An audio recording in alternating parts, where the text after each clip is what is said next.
오늘 가만히 나를 돌아봅니다 라는 제목으로 말씀을 전하려고 합니다. 가만히 나를 돌아봅니다. 남들을 돌아보지 마시고 오늘 말씀을 통해서 나를 돌아보는 그런 시간이 되기를 예수님의 이름으로 축원합니다.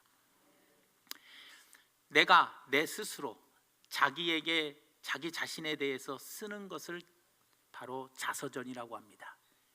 남이 나에 대해서 써주는 글을 바로 전기라고 이야기합니다. 그리고 죽은 후에 남들이 나에게 써주는 글이 바로 묘비라고 이야기합니다. 그리고 내가 나를 소개할 때 쓰는 글을 이력서라고 이야기를 합니다.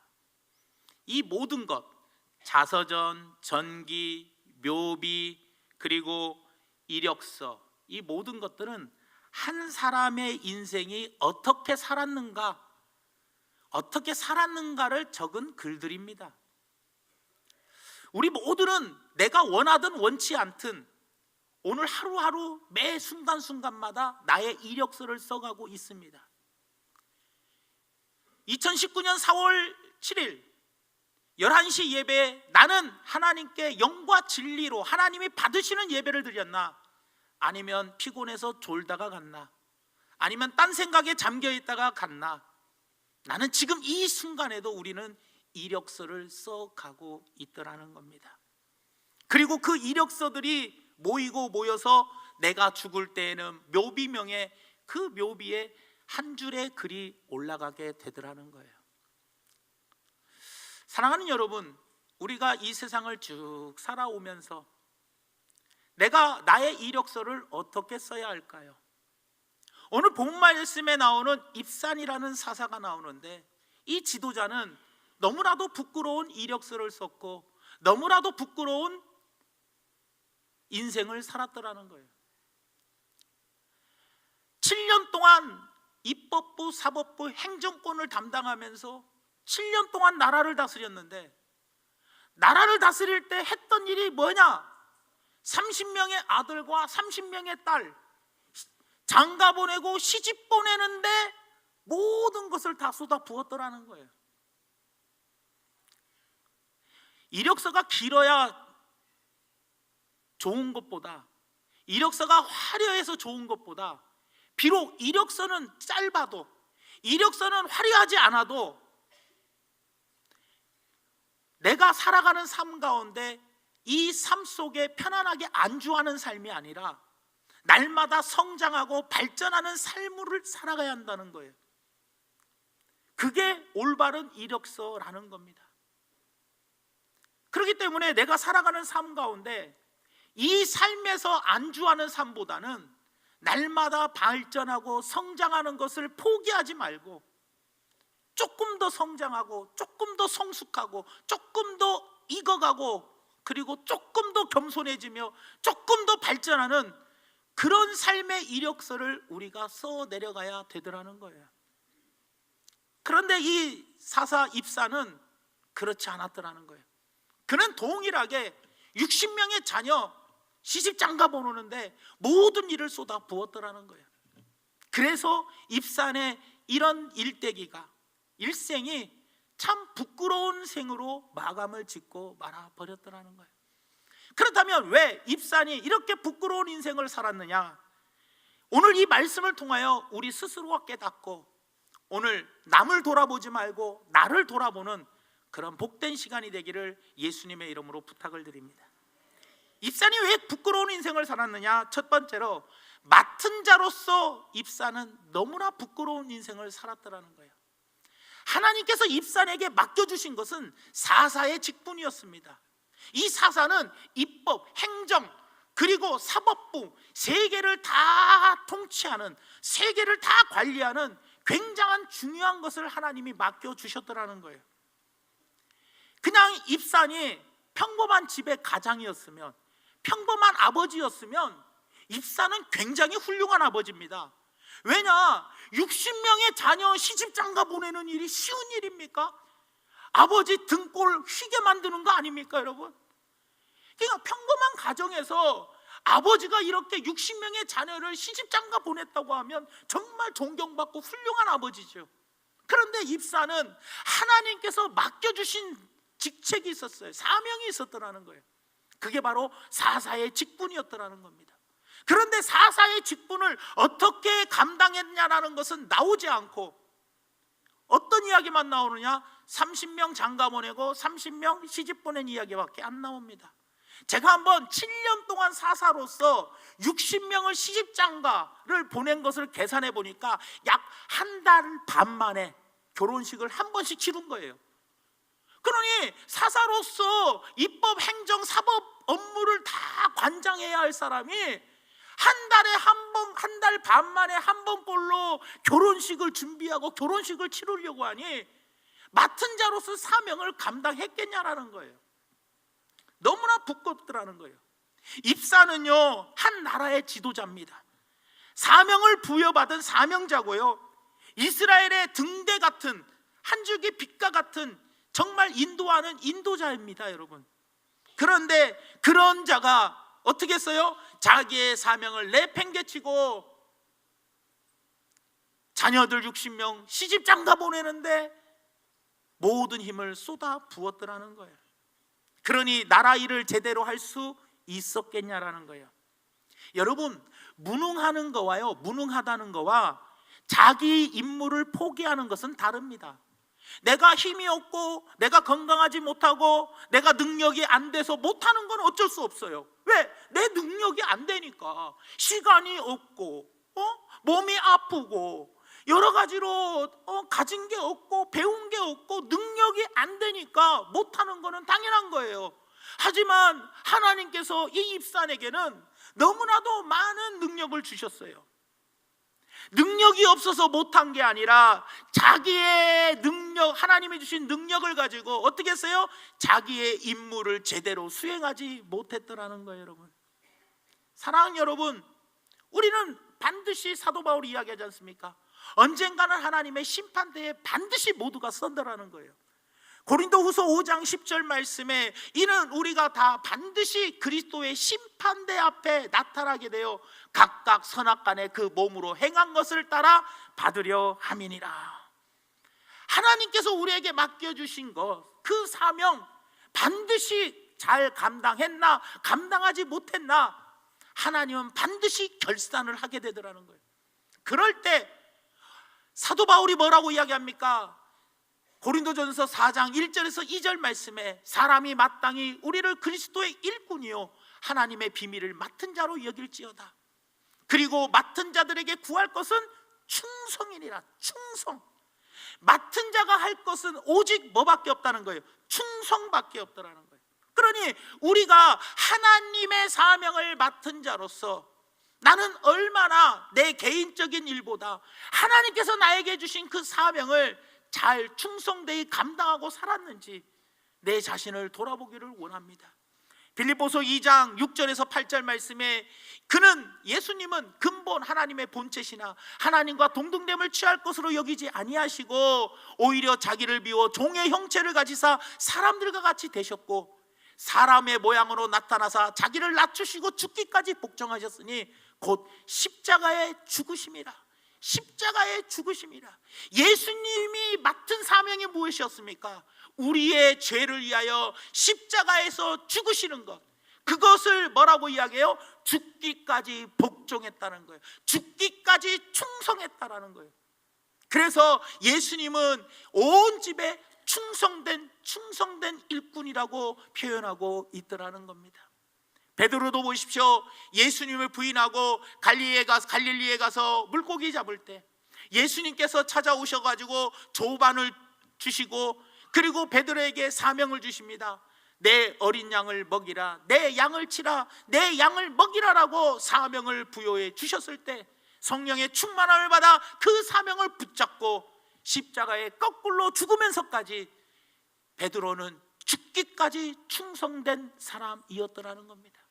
사랑하는 여러분, 지금까지 살아온 내 삶보다, 이 삶에서 안주하는 삶보다는, 평범하게 살아가는 것보다는 지금보다도 한 단계 더 성숙하고 한 단계 더 성장하고 한 단계 더 발전하는 나의 그런 성숙한 그래서 하나님이 나에게 맡겨주신 것, 나는 얼마나 더 충성되이 그 사명을 감당하고 있는지 내 자신을 돌아보는 복된 시간 되기를 예수님의 이름으로 부탁을 드립니다. 두 번째로, 입산이 왜 부끄러운 인생이 되고 말았느냐? 그는 가진 자로서 참으로 부끄러운 인생을 살았더라는 거예요. 세상에는요, 무슨 일을 하고 싶어도 힘이 없어서 못하는 사람들이 있어요. 그리고 돈이 없어서 못하는 사람이 있고요, 지식이 적어서 못하는 사람이 있고요, 시간이 부족해서 못하는 사람이 있어요. 아니면 몸이 말을 안 들어 건강이 좋지 않아 하고 싶어도 못하는 사람이 있더라는 거예요. 그런가 하면은 어떤 사람들은요, 지위와 능력이 별로 없어요. 힘도 별로 없어요. 가진 돈도 별로 없어요. 잘난 것도 별로 없어요. 배운 것도 별로 없어요. 없는데도 좋은 일, 훌륭한 일을 많이 한 사람들도 있더라는 거예요. 요셉은요, 2년 동안 감옥에 갇혀 있었어요. 감옥에서요, 그는 아무것도 할 수 없는 그런 존재였지만 술 맡은 간원장의 꿈을 해석해 주면서 그를 임금 곁에 세우게 만들어 주었다라는 거예요. 목동에 불과한 다윗, 그는 보잘것없는 그런 데에서 태어났어요. 그래, 직업도 변변치 않았어요. 짐승과 사는 그런 사람이었어요. 그런 어린아이, 장성한 사람도 아니에요. 힘 있는 것도 아니에요. 하지만 그는 골리앗을 무찌르는 용감한 사람이 되었더라는 겁니다. 또 한 나라의 종으로 갑니다. 장관의 부인 시종을 들면서 그 어린 계집종, 남의 나라 포로로 끌려가가지고 장관의 집에서, 군대 장관의 집에서 그냥 허드렛 일하는 몸종이었던 그 계집종, 어린 계집의 하나가 힘이 없었고 능력도 없었고 별거 없는 그런 존재였지만 나아만 장군의 나병을 고쳐주는 그런 엄청난 엘리사를 소개해 주었더라는 거예요. 여러분들, 우리가 가끔 뉴스에 보면 한 할머니가 평생 어렵게 모은 돈을, 그 전 재산을 대학교에 기부하는 이야기, 그리고 동대문구 회기동에 있는 어느 골목길을 날마다 깨끗하게 청소하는 전직교장 김남식 선생님, 은퇴하고 아무것도 하지 않는 이 교장 선생님이 뭐를 했냐? 날마다 집 앞에 골목을 깨끗하게 청소했어요. 하는 거 없는 것 같아도요, 나는 능력이 별로 없는 것 같아도요, 가진 것 없고 그런 보잘것없는 사람이라 할지라도 우리가 반드시 하나님께서 나에게 주신 것이 있더라는 거예요. 무엇을 주셨는지 우리가 한번 돌아보면서 그 주신 것을 바르게 사용할 줄 아는 그런 우리 성도님들 되기를 바랍니다. 입사는요, 가진 것이 많았어요. 지위가 높았어요. 그리고 영적 지식도 있었어요. 재능과, 그리고 하나님께서 건강도 그에게 주셨어요. 그런 모든 것들을 부여받았음에도 불구하고 보람 있는 일, 하나님이 기뻐하시는 일을 하지 못했더라는 거예요. 여러분, 삼손을 보십시오. 하나님은 삼손에게 엄청난 힘을 주셨어요. 그런데 그 힘을 가지고 블레셋 사람들을 약올리기나 하고 수수께끼나 내면서 허튼 데에 쓰며 여자 좋아하는데 그 모든 것 힘을 사용했더라는 거예요. 여러분, 그러니 마지막에 삼손은 비참하게 죽을 수밖에 없었더라는 거예요. 여러분, 사울왕은요, 가장 12지파 중에 가장 작은 지파 베냐민 지파에서, 그 베냐민 지파에서도 가장 보잘것없는 집안에서 태어났어요. 그런 사울에게 하나님은 한 나라의 임금으로서 엄청난 힘들을 주셨어요. 그런데 그 힘을 가지고 질투하여 어떻게 했습니까? 다윗을 죽이겠다고, 그 어린 다윗, 그 다윗을 죽이겠다고 나라의 일을 하지 아니하고 다윗 죽이로 3,000명의 군사를 끌고 돌아다녔더라는 거예요. 가진 힘을 가지고 그는 엉뚱하게 살았더라는 겁니다. 하나님은 태어날 때부터 솔로몬을 금수저로 태어나게 만들었어요. 그 금수저였던 그 솔로몬은 눈으로 하고 싶은 것을 금하지 아니하고 다 해봤어요. 결국에 가서는 뭡니까? 하나님이 자기에게 주신 모든 그 힘을 엉뚱한 데다가 사용했어요. 마지막에 결론이 뭡니까?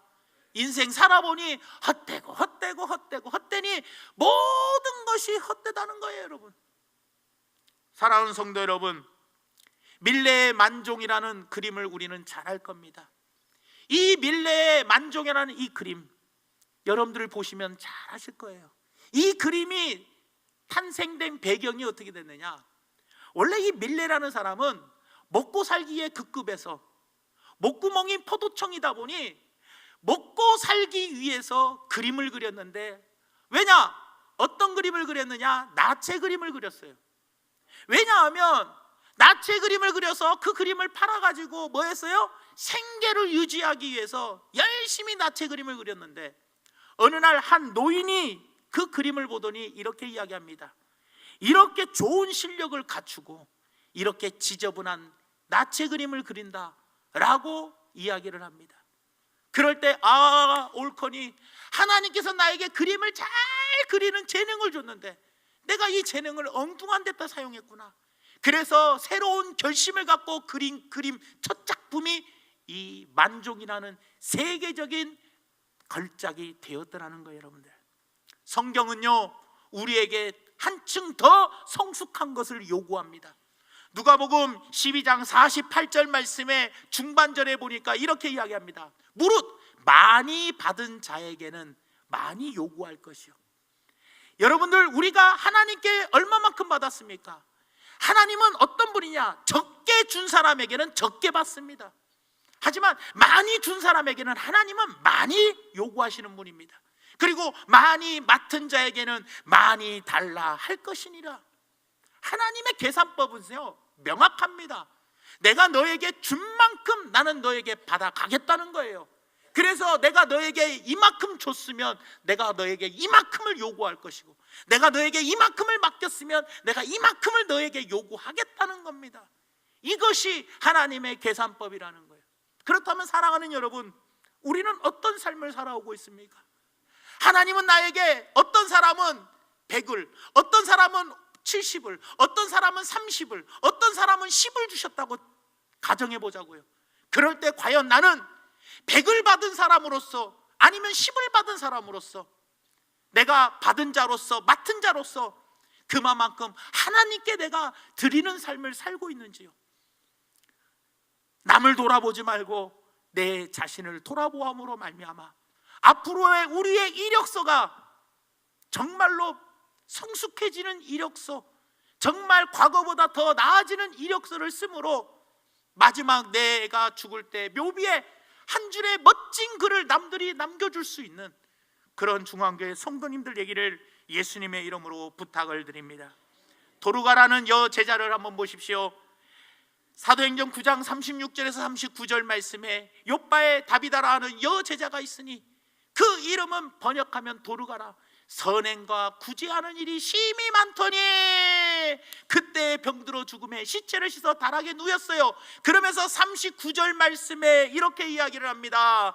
베드로가 일어나 그들과 함께 가서 이르매 그들이 데리고 다락방에 올라가니 모든 과부가 베드로 곁에 서서 울면서 뭐라고 이야기했어요? 도르가가 그들과 함께 있을 때 지은 속옷과 겉옷을 다 내어 보여주면서 이 속옷, 이 겉옷들 다 이 도르가 여선 제자가 주신 겁니다.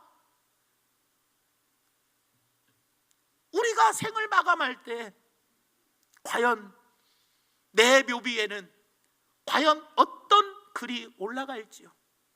오늘 하루하루 나는 지금도 이력서를 써가고 있지만 그 이력서에 내가 맡은 자로서, 내가 가진 자로서 충성되이 내가 이력서를 쓰지 못한다면 결국에 마지막은 내 인생의 입삼처럼 부끄러운 인생으로 마감하지는 않는지 한 번쯤 돌아보는 복된 시간 되기를 예수님의 이름으로 부탁을 드립니다. 마지막 세 번째로 입산이 왜 이렇게 부끄러운 인생을 살게 되었느냐? 그것은 택함 받은 자로서, 선택받은 자로서 참으로 부끄러운 인생을 살았더라는 거야. 입산은요 사사입니다. 사사는요 선민 중에 선민입니다. 여러분, 대단한 사람입니다. 그런데 선택받은 자로서 뭐가 있어야 돼요? 자긍심과 긍지를 갖고 살아야 돼요. 사명감이 있어야죠. 긍지라는 게 있어야 돼. 긍지. 그런데 그런 긍지가 없는 거예요. 여러분, 우리 모두는 하나님께 택함 받은 자들입니다. 택한 백성입니다. 여러분들 하나님의 자녀예요? 마귀의 자녀입니까? 하나님의 자녀로서 우리는 긍지를 가지고 살아가야 하는데 긍지가 없어요.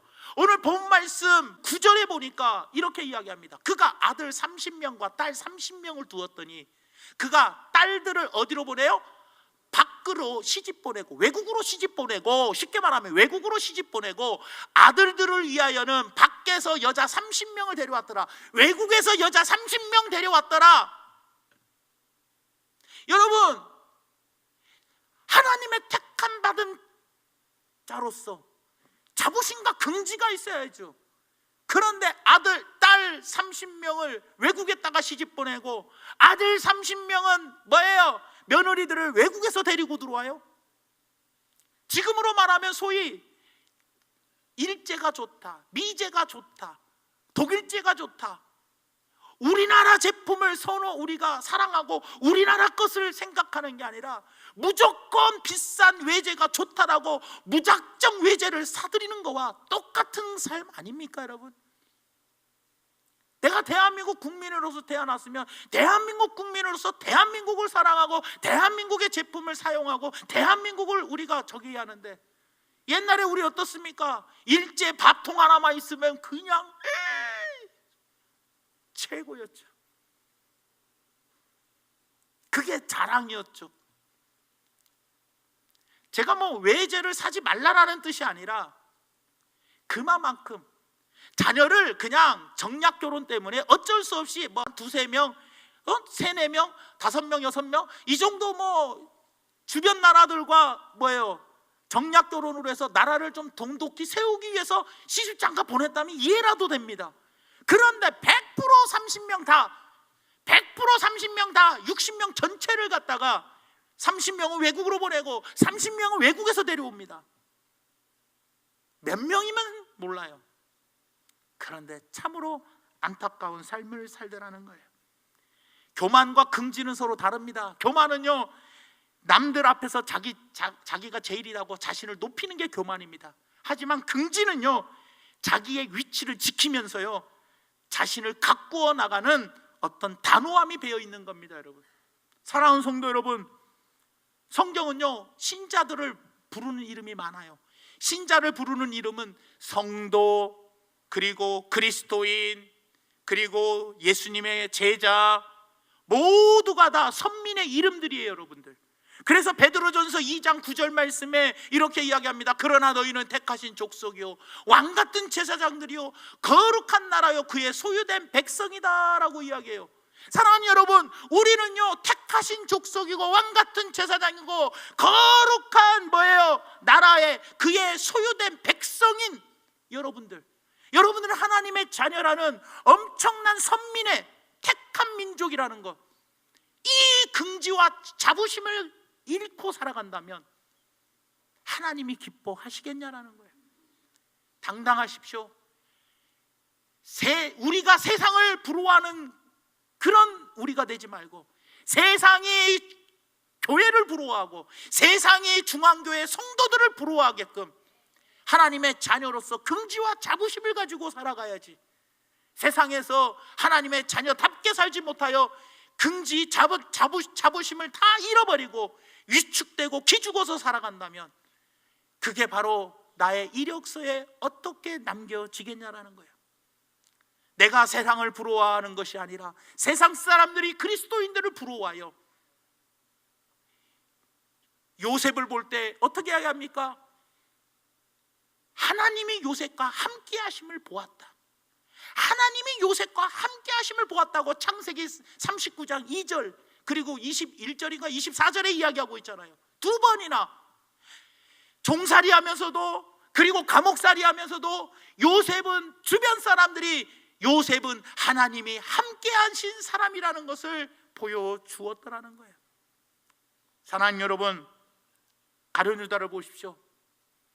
하나님께 예수님의 제자로 택함받은 자입니다.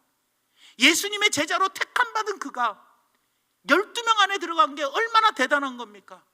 그런데 가룟 유다는요, 예수님을 은 30에 팔아먹고 비참하게 자살하여 죽고 말았습니다. 또요,